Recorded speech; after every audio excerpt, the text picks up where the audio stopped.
Welcome to Let's Talk Church and Other Things. I am your host, Sherla. My co-host today is Tyandra. Hi. Hey.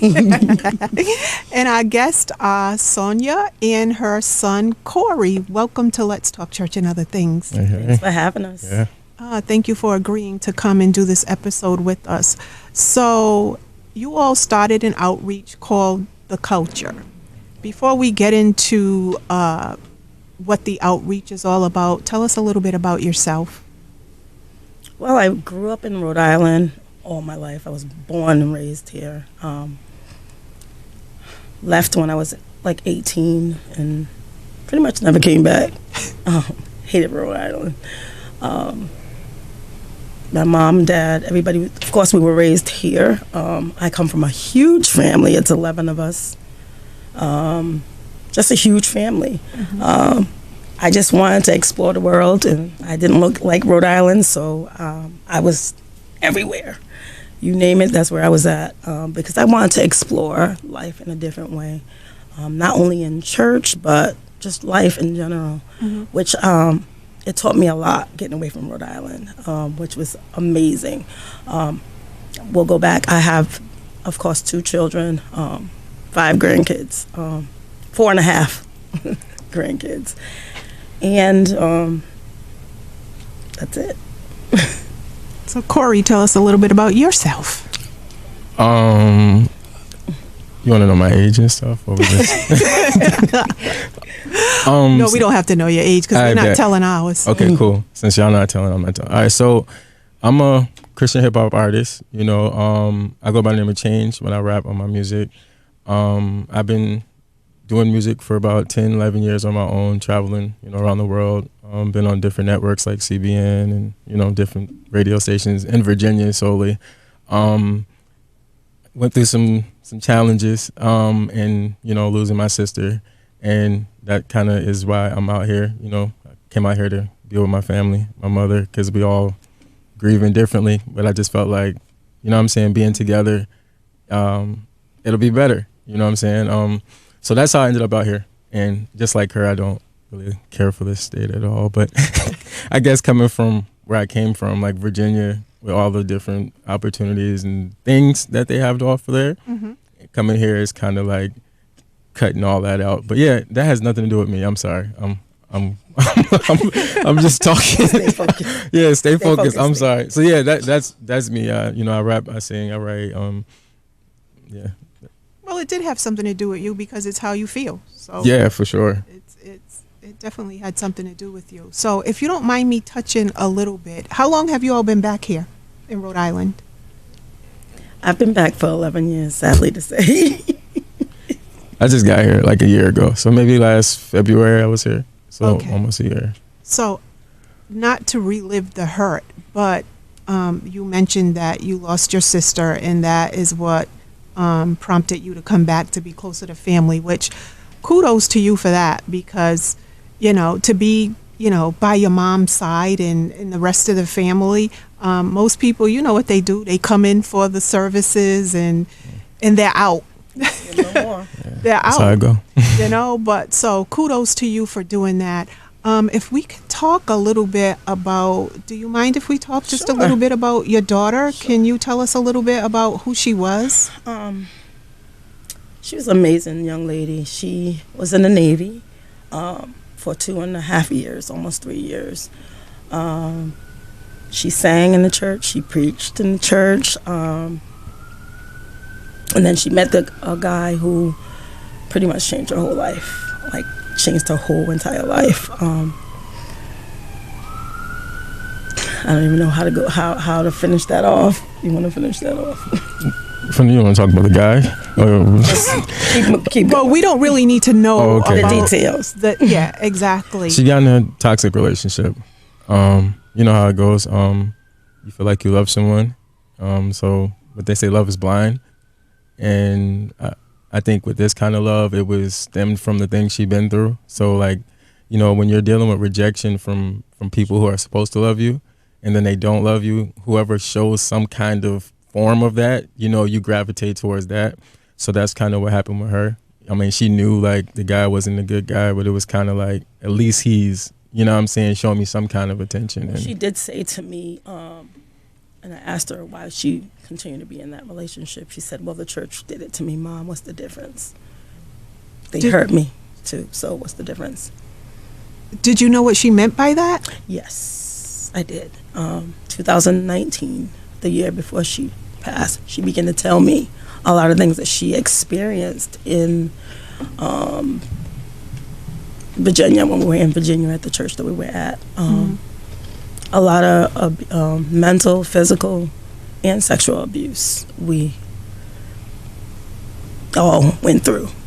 Basically, we was at a cult church. not all of that, but Not all of that, but some way, put that out there. He's like, let me clarify. listen, some way, shape, or form, some type of abuse. That's what I mean. Same church, yeah. The same church. Down to, like I said, the pastor telling her, calling her a hoe, and she wants to be a stripper when she grows up.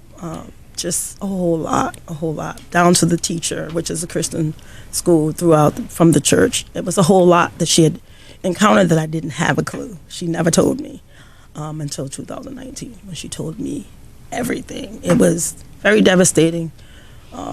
She had went through a whole series of just drinking. She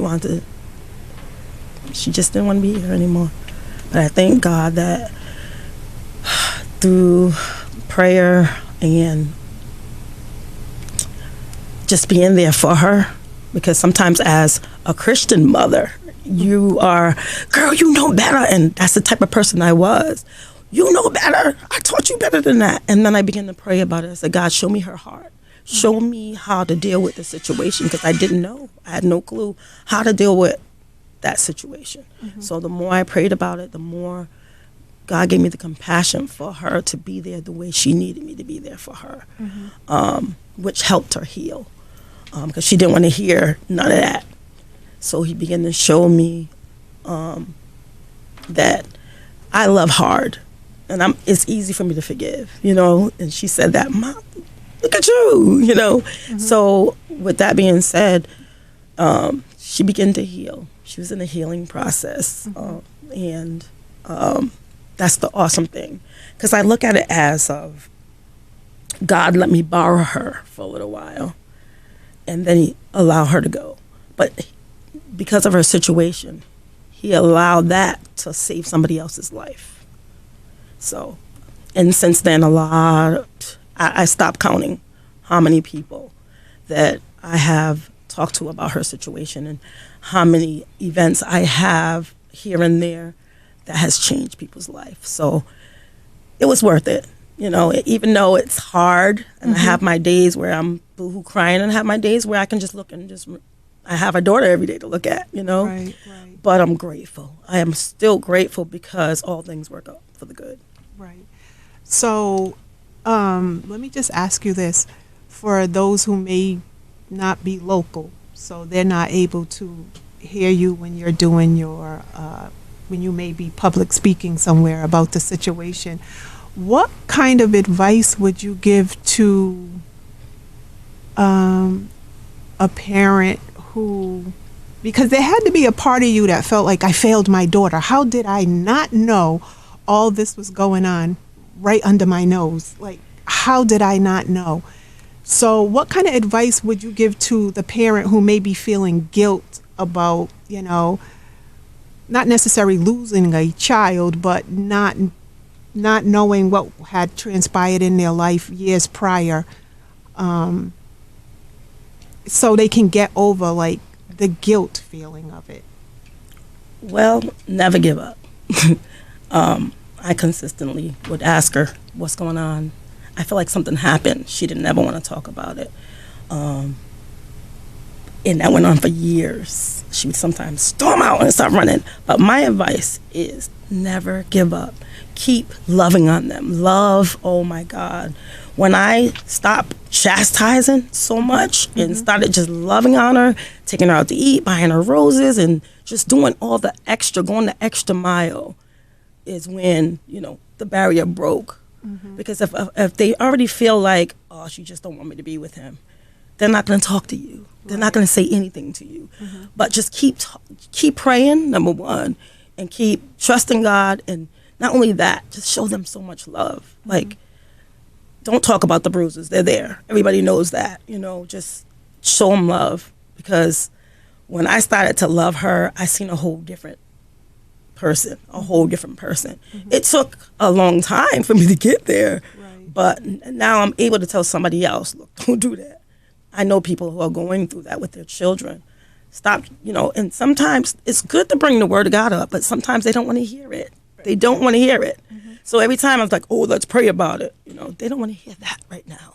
They just need love, and that's it. Right. And as a parent, that's key, because everything's not church. I don't know about everybody else. Maybe I'm just a different Christian.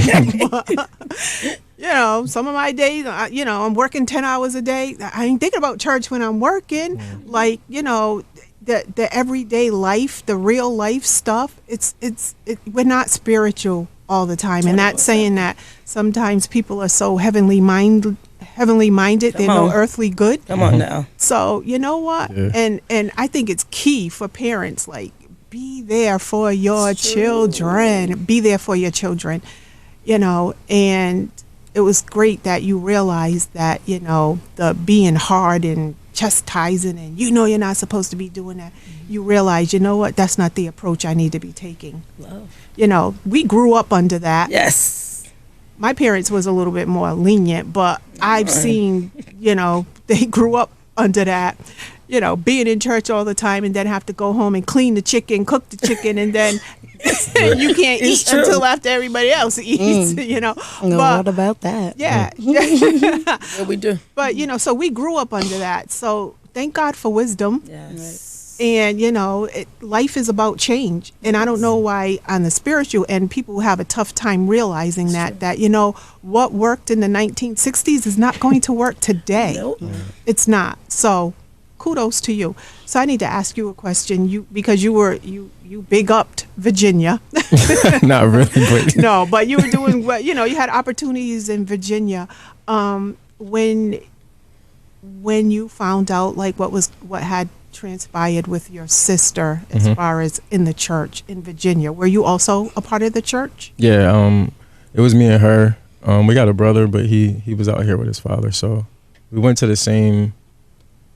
It was an all grade school on it. It was like K through 12, something like that. Yeah, it was a private. The church had their own school, and throughout whoever becomes a member, you somehow, if you have kids, you end up going to that school. They'll give you a scholarship or whatever. But yeah, what was your question? I'm sorry. Yeah. You gotta reel me in. I'll go laugh. How did your sister's situation affect you? How did it affect me? Yeah, and you being in the same church. Oh, you mean when I found out the stuff that she was dealing with? Yeah. Oh, okay. I was in Virginia, and my mother was out here, and my mother, I think she had a heart-to-heart with my mom, and she had called me and told me some of the stuff that she had dealt with while she was in the school. You know what I'm saying? We was going every day together, but we weren't together, if that makes sense. We were going through our own thing separately, so that's why it's easy to miss that thing, because if you're like, where were you at? Man, I was going through the same hell, but differently.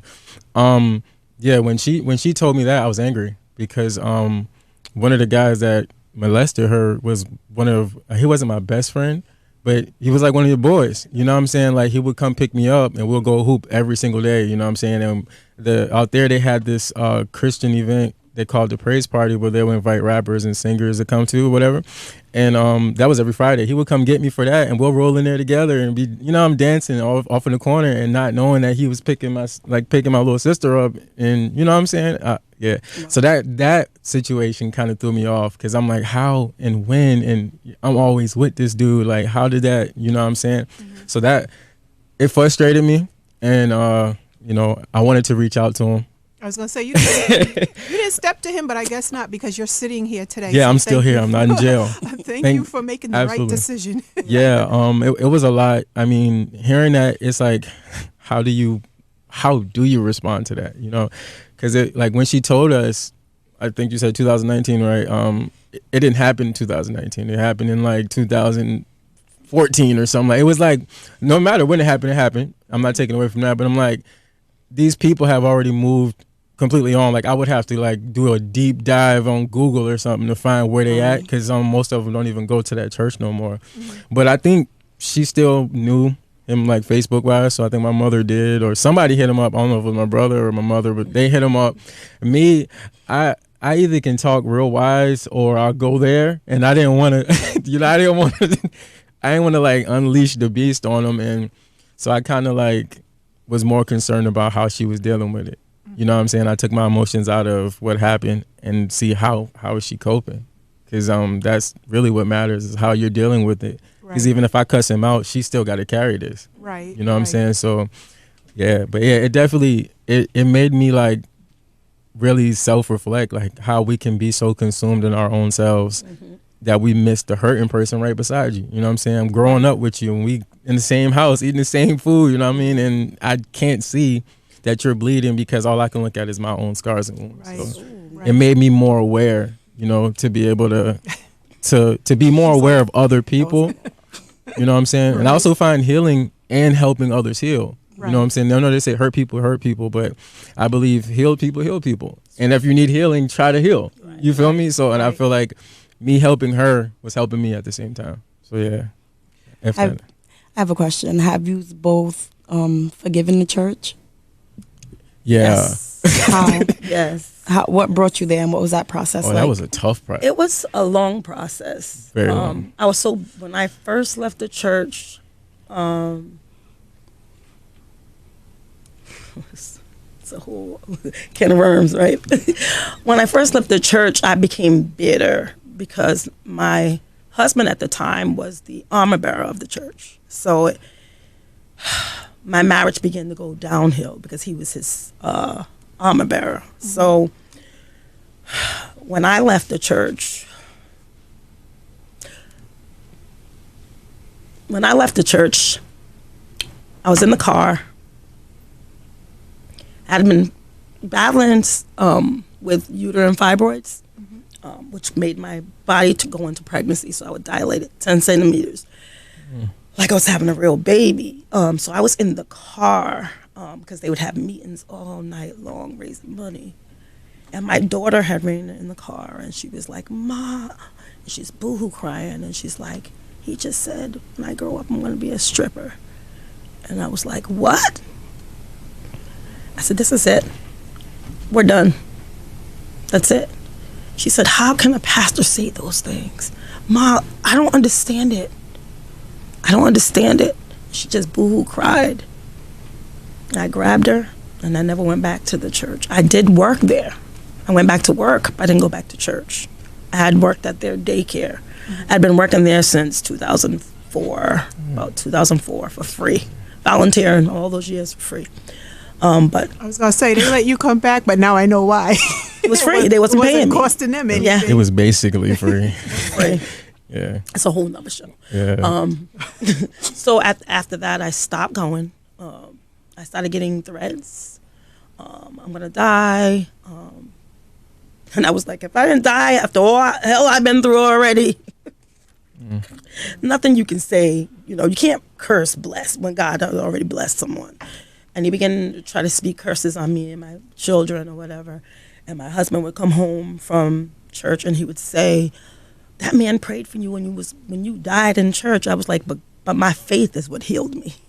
Not him, my faith. Then it got worse and worse and worse.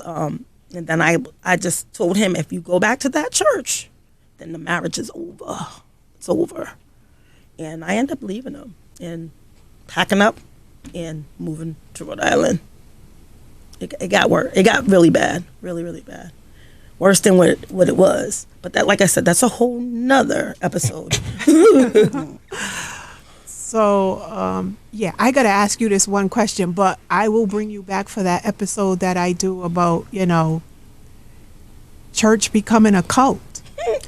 So if you can just give us like one example for right now, but you're coming back for that episode. Jeez. Of when you started to realize this is not normal. Well, when I got into leadership, I didn't want to be in leadership because I come from family pastors and preachers. And I looked at them and I didn't ever want to be none of that. So I ran from leadership. So one day I just said, let me try it, So I walked in my first day being a missionary. I walked into this small office. We had just bought this huge plaza. Walked in the office and they have on the wall people's names that left the church, speaking curses over every single family, from the father on down. And that's when I said, something ain't right. At that point, when I said something ain't right, he said to because it was like 100 and something leaders. And he was like, Morris is crazy. Morris is crazy. And they were like, ha, ha, ha. I was like, ha, ha, ha. This is not right.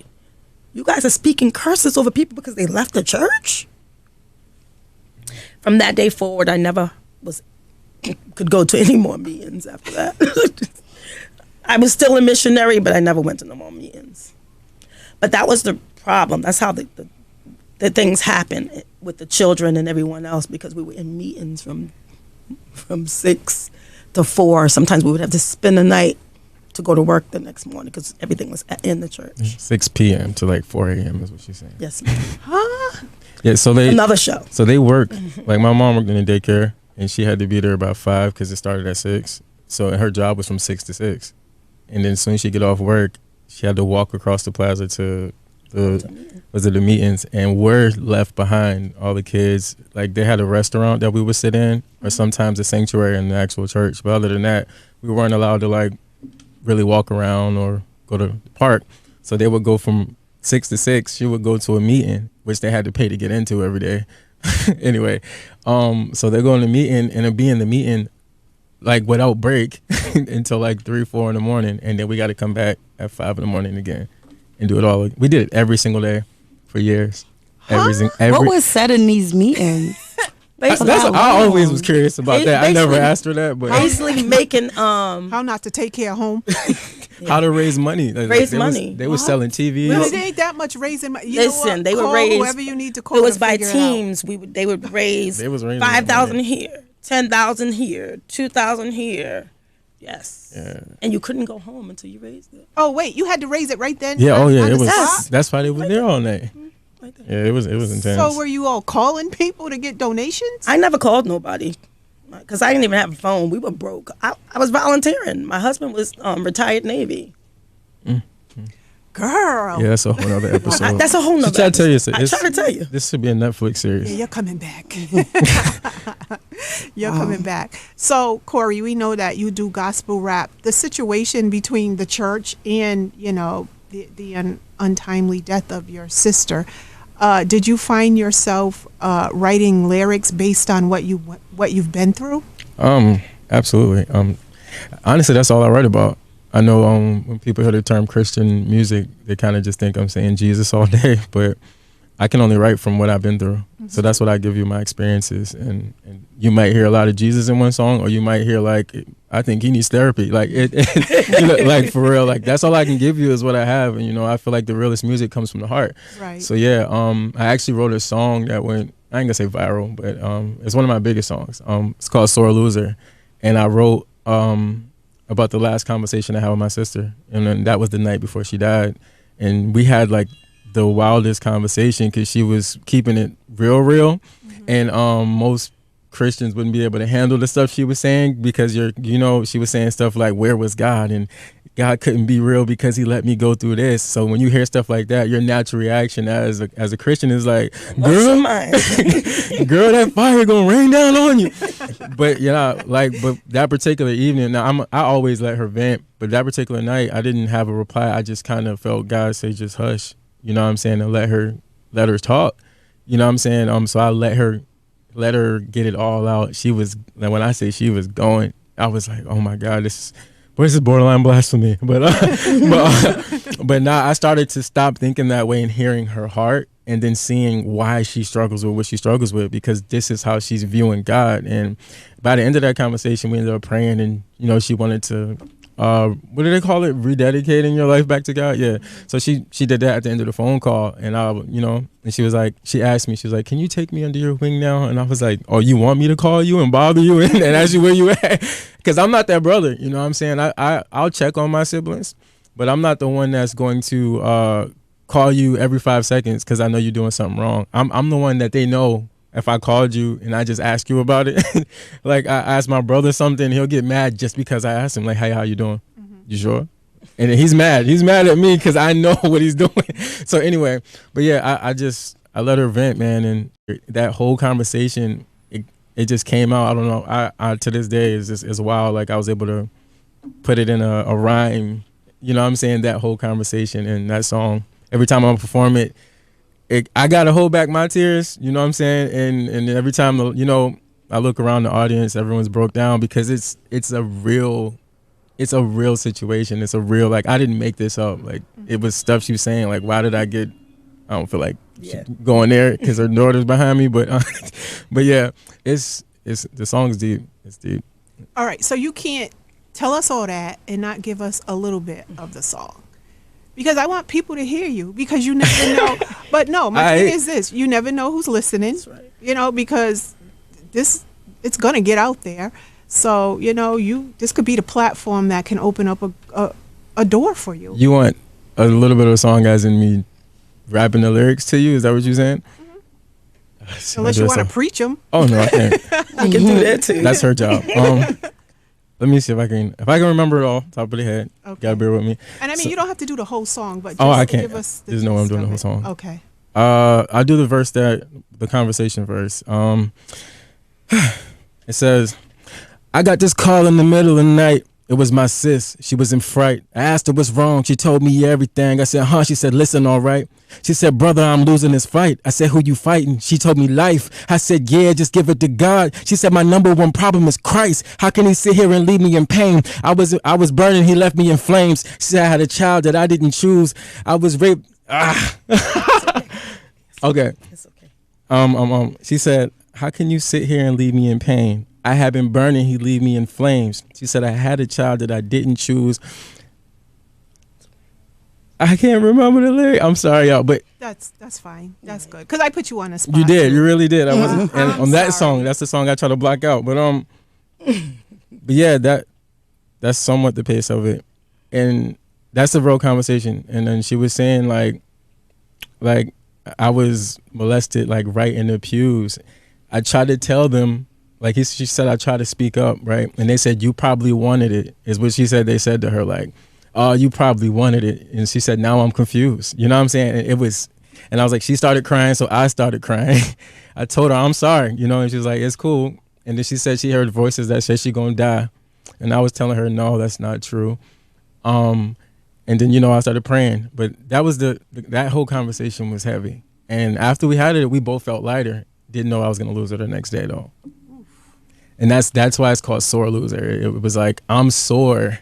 I'm still feeling the effects from losing her, but as well as the stuff that, it's like what she had to endure, we still feel what she went through. You know what I'm saying? Like, we're here talking about her story. We all have our own stories, but we're here telling about what the church did to her and what people did to her and what she did to herself. You know what I'm saying? Because it's painful to know that somebody that you grew up with was going through all of this in the next room. You know what I'm saying? And me and my sister were like best friends. So the fact that she was able to house that secret was wild. But I knew what she struggled with. I knew some of the people she messed with, but I didn't know that person. You know what I'm saying? Like my friend, and she did that on purpose because she know I'd be in jail. She probably wanted to keep me out of prison, But if you want to hear the whole song, it's on YouTube, Apple Music, Sore Loser, and you can hear it in context and without me stumbling over lyrics. And who are they looking up when they go? Oh, Change. You got to type in Change with a 3, not an E. So it's CHANG3, and you'll see all of my music, website, all of that, like Apple Music, Spotify. The video's on YouTube. The video is intense too, but yeah. Okay. And you said, it was painful, but I have to say it was painful, but I have to use another P word, powerful, because of the fact that, you didn't know you were going to lose her the next day. But God used you to be that vessel for her to be able to let it all out exactly how she felt, But in the end, she rededicated her life back to God. Yeah. And so you know what? She went home. She went home. Yeah. She had that was hard. released all that. She released all that. Mm-hmm. And he was like, Time to come home. it's time to come home. I never thought It's of it like that. unfortunate the way that it happened. Yeah. Because, you know, and you know, sometimes you see people and they go through so much in life. Yeah. So much. And you know, you're like, and you want the best for them, and it's so easy to blame God and to give up on God. Absolutely. But he knows the heart. He knows the heart. And as you said, you were quiet and you could hear her heart.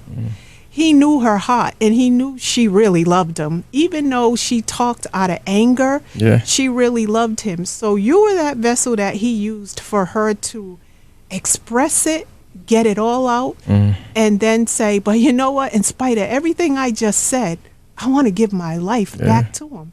That's all. That's, yeah. And see, God knows some of us will heavy. not be able to survive in this life because people will never let you forget That's right. where you came from, That's right. what you did.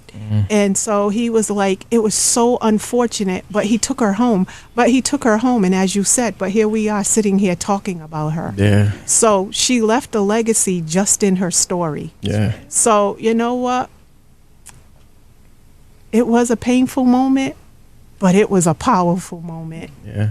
And you should always thank God that you were able to be there as her brother, but also, more importantly, as his vessel That's right. that he used in that moment. So, yeah. I'm gonna say I never thought of it from that perspective before, but yeah, that is awesome. That I was there for her that night. I think when she died, it kind of like, you know, everything came crashing down. You know, it took me a while to even want to talk to God again. You know what I'm saying? Like I'm saying, like losing her was like I've grieved. Well, I thought I've grieved. Like, you know, we lost family members. We have lost cousins. We lost aunties, and you know, and I felt like, oh, sad. Because that's all I know, and that's all I can associate with losing someone, because I've never lost someone that close to me. So when I'm like, oh, dang, grandpa's gone or grandma's gone, it's like, oh, I'm sad, I missed them. But it was never no life-changing sadness. You know what I'm saying? Right. But losing somebody that you was holding as a baby, you know what I'm saying? Somebody that you fought for, you know, somebody you praying with, you got pictures all over, you know, that hit in a different place. You know what I'm saying? That had me angry for no reason, crying, and, you know, can't think, walking around neighborhood 97 times trying to get peace. And I never knew what grieving was until that happened. And I know she didn't ask me this, but being mad at God was one of the things that I didn't even know I was for months. But when you're not talking to somebody, you know what I'm saying? I'm not communicating with you. And I think it came from a place of I talk to God and I walk with him. You know, I'm not just somebody who go to church. You know, I walk with God, and he would show me things about my family. They call me the Midnight Prophet, because I'll call them. I'll be outside somewhere walking, and they're like, oh, your mother got this on her mind, or your sister, if she's doing this, tell her that, or your brother. So I'm like, God, you share all this stuff with me every day. How come you didn't tell me to pray for her, because this was going to happen? So I was mad, and then after I came out of that, he revealed to me that he has been showing me. I got notebooks. It's crazy. I wrote in a notebook, pray because the spirit of death is on your sister. But how I interpreted what he was saying to me, it had nothing to do with her actually checking out of here. It was more like, oh, it's like a spiritual death. She hate church. Like, that's how I took it. But I can't put that on God, because I misconstrued what he was saying, you feel me? And he gave me dreams and visions, and it all came back. I'm like, oh, you did tell me. I just didn't have the capacity to receive what you were trying to say, or even try to change it, although I don't think I could change it. But you know what I'm saying? But yeah.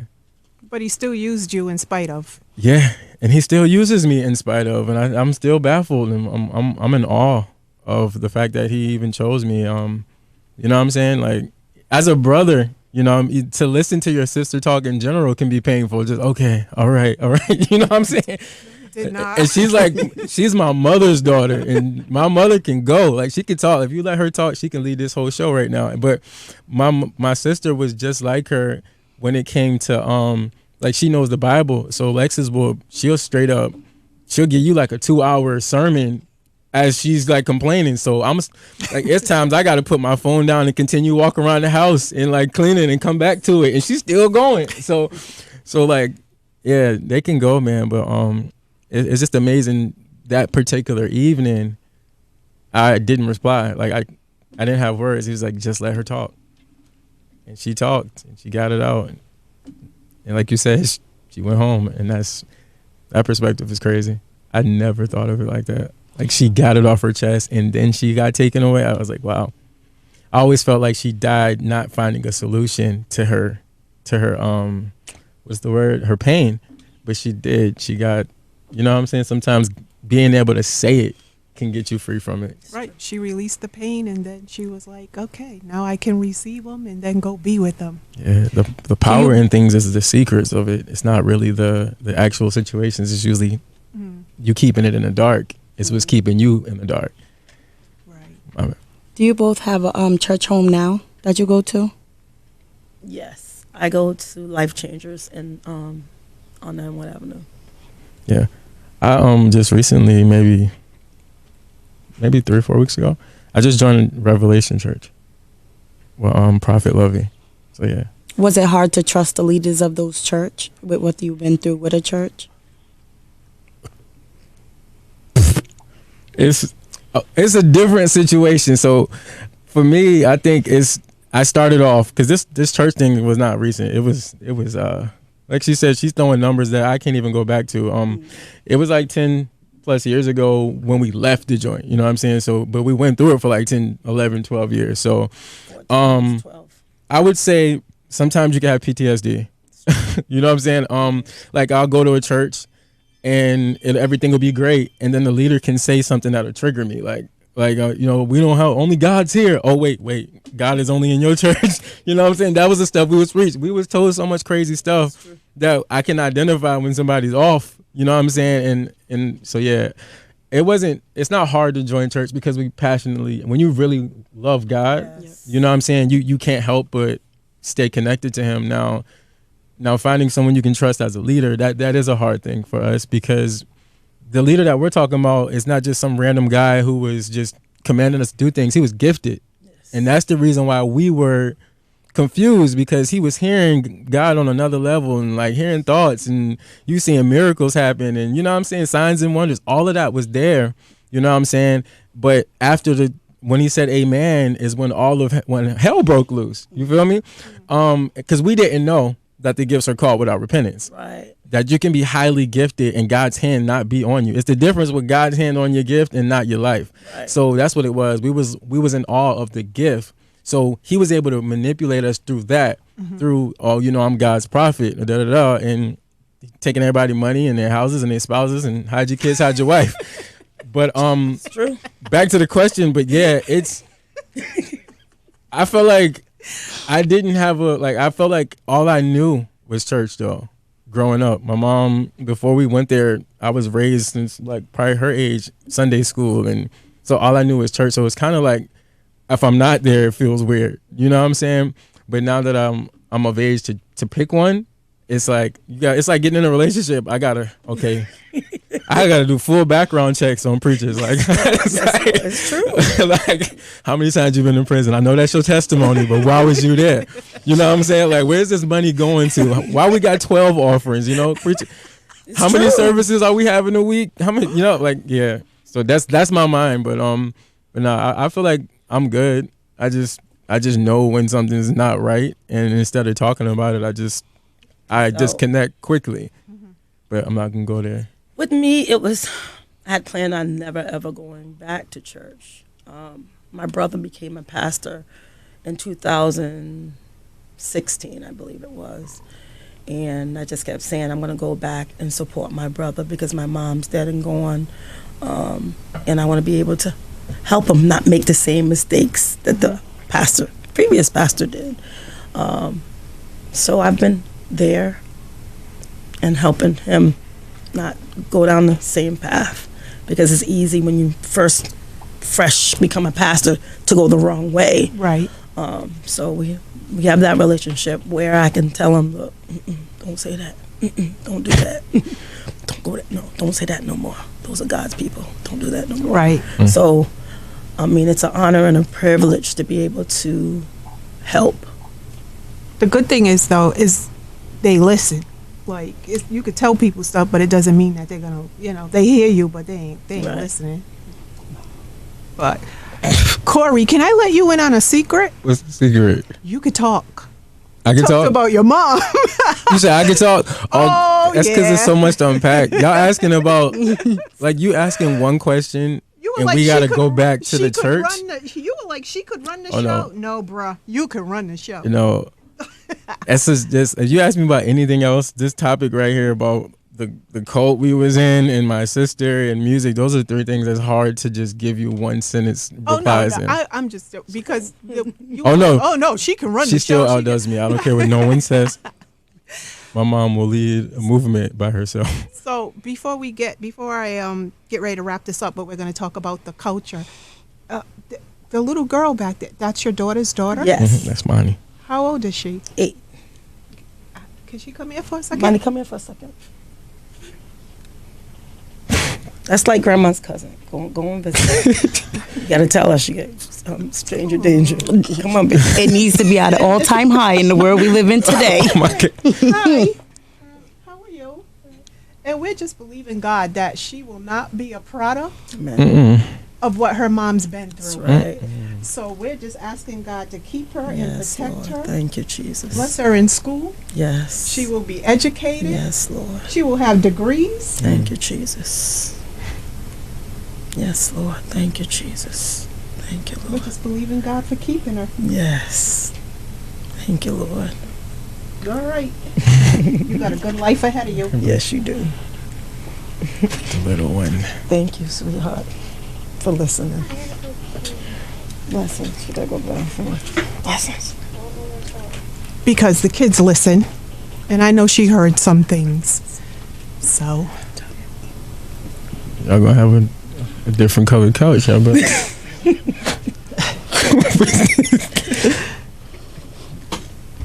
But so anyway, back to the culture. So tell us how the culture got started.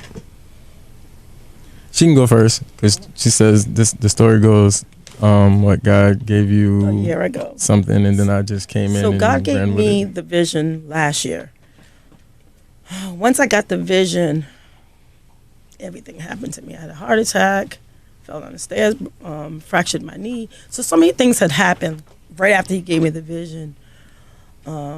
And plus, I didn't even know where to start. I don't really know. I may have family here, but I don't know connections the way I do in Virginia and Illinois. But it never left my mind. I started working on it, writing down my plan, the whole 9. And then my son, probably about a month or 2 ago. April. Yeah, something like that. I don't know when the vision came. And he comes with the Yeah. same exact vision. Yeah. And he just went straight for it. Oh, yeah. He didn't wait. He went right into it. It was like within a week. Oh, it was a week. Yeah, it was Within a week, Yeah, we we were doing it. we Yeah. God gave a vision. Well, I was at work, and I was like, how it came about to me was I was in a place where I was tired of being here. Like, I overstayed my welcome to me. Like I said, I've been here since last February, and once I'm like, man, it's April, and I felt like I wasn't moving in Virginia. You know, I'm used to doing shows. I'm used to, I'm doing something, and I came here, and it's just been like, it's just been like a graveyard, dead zone. Like maybe my phone. Maybe I need to switch services. Maybe they don't know I'm here. So I felt stuck, and I felt like, okay, God, did you forget about me? Like I felt all kinds of ways. I was fighting through depression and stress, and so I just finally, I think I heard a sermon or something at work that was like, you need to ask God specific questions. So many times we pray and we just kind of, God, show me my purpose, instead of saying, hey, what is your purpose for me this week? You know what I'm saying? You want to see what your purpose is for the next 10 years. Now show me how to get through today, Jesus. So I asked him literally, I was like, all right, bet. I said, God, what is your will for me right now while I'm here? I don't want to be here, but apparently I can't leave because I tried to run and my car broke down and it never started again. Like for real, I packed it up and it got stuck at the gym and it's still there. But anyway, but he showed me the vision. He gave me this vision of me like cutting a ribbon to some building, and then inside of the building it looked like it could have been a club, but it wasn't a club. But it was like, it wasn't church, but there was church people there, and there was some people that wasn't from the church, and I saw people rapping, and I saw people singing and stepping and dancing and having a good time, and food being served, and then people getting healed from anxiety, depression, suicide, and addiction, and it was crazy. And I was like, it was like boom, boom, and I'm at work. Remind you, I'm still at work, and had this whole vision. It was like do do do do do do, and I was like, oh my God, I got to do this right now. And I asked, but the thing I did ask God was, okay, when do you want me to go forth in this? Because sometimes He'll give you the vision, and you know what it says in the Bible: the vision is yet for an appointed time. And I learned my lesson on moving because I had a vision, because it'll fail. He was like, oh no, the time is now. So I called my mother. Right, I called her, and she was like, "Well, maybe we should wait till we get the money in the building." And I was like, "Well, you wait. I'm gonna move." And I started making calls, and well, the 2 weeks reason later why we I had the said first night. wait was because I understand why she said wait. Your surroundings. I have to deal with these people. Oh yeah. I wanted my own stuff. I'm a woman that loves my own stuff. I don't like to borrow nothing from nobody, okay? Not even a penny. I like my own stuff. So that's the reason why I said that, because my vision was to have our own building, to have our own stuff. I told her that is the ultimate vision. Right now, we got to move. You know what I'm saying? If you're not moving towards it, how are we waiting on something without moving? We got to move. Anyway, but yeah, so that's what it was. She was like, we should wait for it. I said, well, if you wait, I'm going to keep going, and you can catch up. And and then I hit her up. We had meetings, and somehow we had a staff, and then we had, you know what I mean? And it just became a thing. It was crazy. So now, yeah, that's what we do. And that's what we do on Friday, too. Don't let anyone steal your vision. I don't share it. You're the first person we shared it with, other than the people that, well, to a certain degree. We try to tell people what we're doing on Fridays, but the vision, that's a whole different, like, that's the why behind what we're doing. But, yeah, I learned from Joseph not to share it even with your brothers. You know what I'm saying? Come on now. Come on. Yeah, some people will pray on you. Yes. Instead of pray for you. Are you trying to get an offering? Get a tissue. What? I'm just trying to explain. Like, nah, you can't. You can't trust everybody with something sacred as the vision God gave. Right. So, and you can't. It's unfortunate because you said you have a team and all of that, and even with that, you can only share so much. Oh yeah, even with the team, they get the need to know. Yeah, that's it. What's your role? That's all you need to Absolutely. know is how to do that role. You don't need to know who I'm calling. You don't need to know there's just certain things you can't let them in on. Because when God sends that person through the door, who's going to say, you know what, I got the building for you. Yeah. No, it's true. This is your vision. Come on now. You're your mom. So you know what? And everybody ain't going to be even in agreement with you in prayer. Now. Come on now. Come on. I don't expect people to. But I'm telling you, your team. Oh yeah, we lost some team members already, but yeah, like we lost week 1. Yeah, it's because what we're doing is radical. I'm in a building and we're playing clean music and we're dancing. One, that's a no-no for anyone who grew up in churches. You're doing what? You're dancing, but it's the Christian music. But anyway, I'm rapping, which is a no-no to some people. Some people may not be feeling being around people that's not saved. You know what I'm saying? Oh, the Bible says light and dark, but that's not what it meant. But anyway, again, you got me on I Can Talk. I see what you're talking about. Oh my goodness.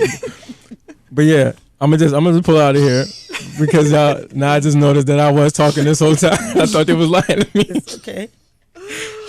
But you know what? It's good because there's not a lot of young men that will, first of all, that talk. But then to be up here talking about what you're doing for God. So, you don't, we are on a time limit. Yeah. But, so we're not staying here till 4 a.m. Yo. But, so at the outreach, at your, what do you have, what do you call it, every other week or once a month? It's bi-weekly, so every other Friday. Every Friday night. So you have it's this week. A session or what do you call it? Just outreach? I don't call it an outreach. That sounds like a church program. Just call it the culture. You know what I'm saying? It's literally, it's its own, like, it's Okay, hard to so define this so thing. you're meeting Tyandra and you want to introduce her to the culture. What are you going to say? Well, we're introducing you. You know, we want you to come to the culture on Friday Yeah, night. if you wanna have She's going fun. to say, "Is that a club?" I need more information. Absolutely. If you're interested in having fun, do you like to dance? You love food. You know what I'm saying? We have all of that. You trying to meet new people, we can network there, as well as just have a good time and a clean good time. Because most times people want to have fun, but they don't want to go and be around people that's drunk and try to steal your girl or try to push up on you or whatever, fight, shoot the place up. This is the place where you can come and you can bring the whole family. You don't got to worry about a babysitter. You don't got to worry about this, because everybody has their own place at the culture. And we're going to have fun.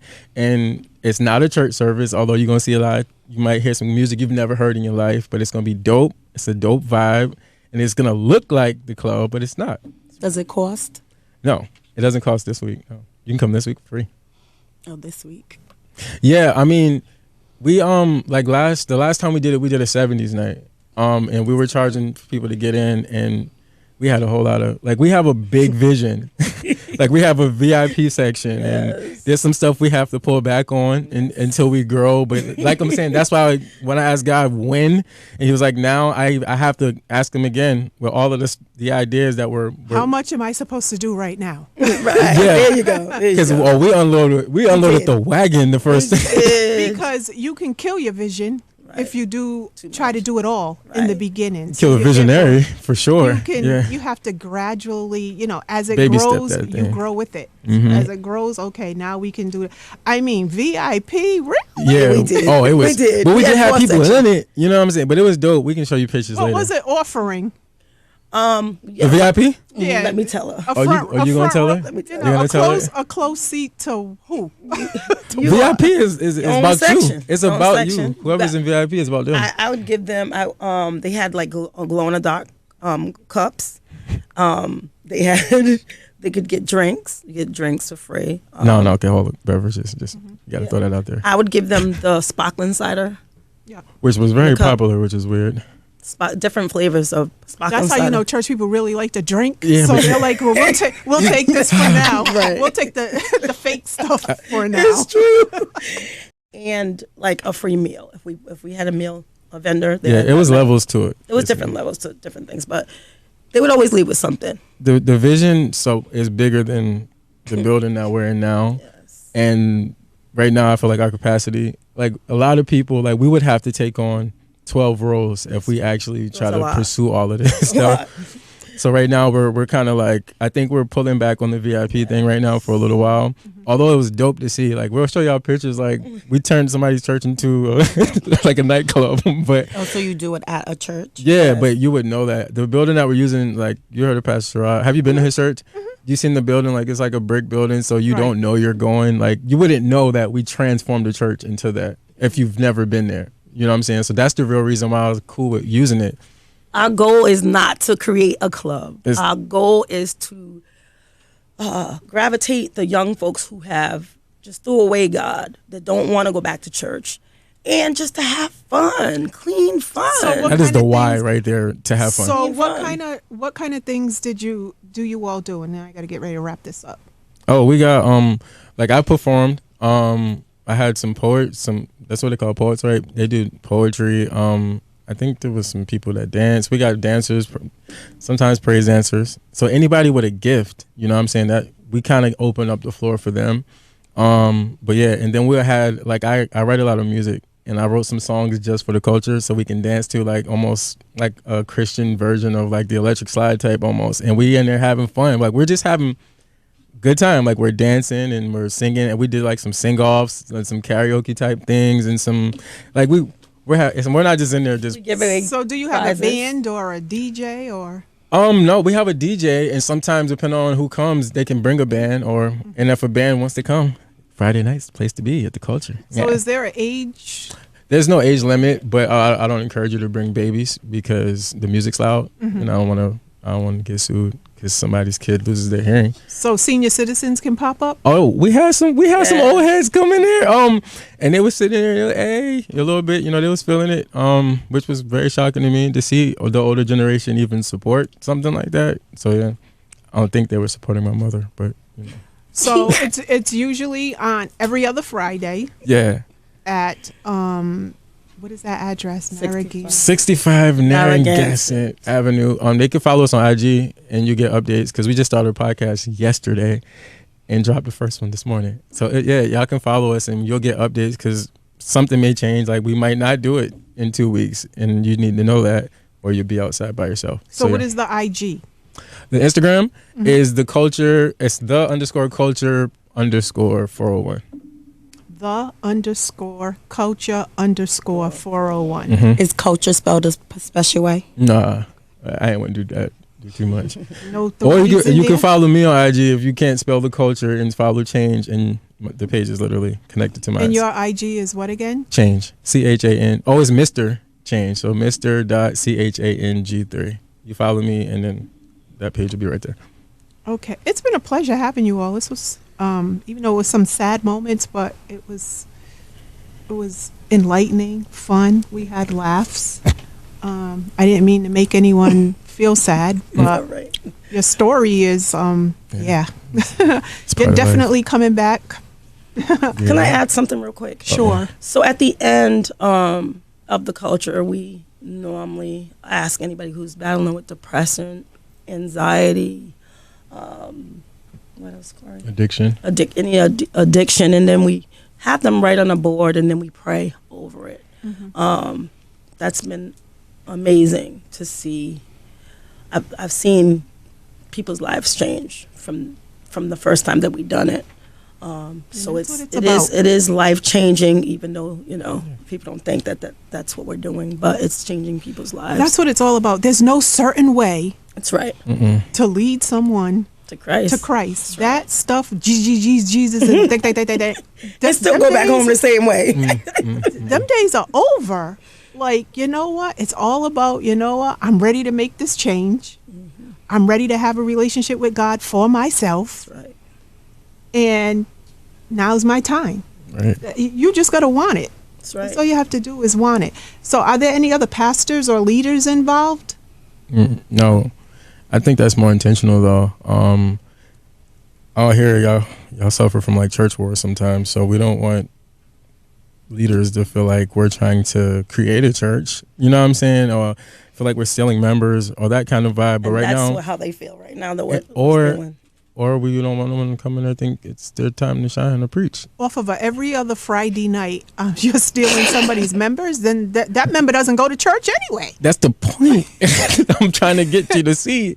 But anyway, yeah. There's no pastors involved. But we're using Pastor Charles Church. So, I mean, I guess you could say he's backing us. Yes. Yeah. Thank But God. involved as in that shows up? Nah. We don't. I haven't seen. Has a pastor came to the culture yet? No pastors. No. Maybe a youth pastor. I think Randy's a youth pastor. I don't know. But Yeah. No. our main goal is to reach the lost at any cost. Like, Yeah. that's the whole purpose of the. Have fun. That's good. That's good. Well, again, it's been a pleasure having you. Thank you so much for coming and sharing your stories, because you all have more than one. And, you know, I'm looking at two people that, you know what, you're blessed. You're here. In spite of everything you went through, God kept your mind, Amen. which is important, because there's so many people sitting in church that are literally losing their minds, So true. and who have not even experienced half the stuff you all have gone through.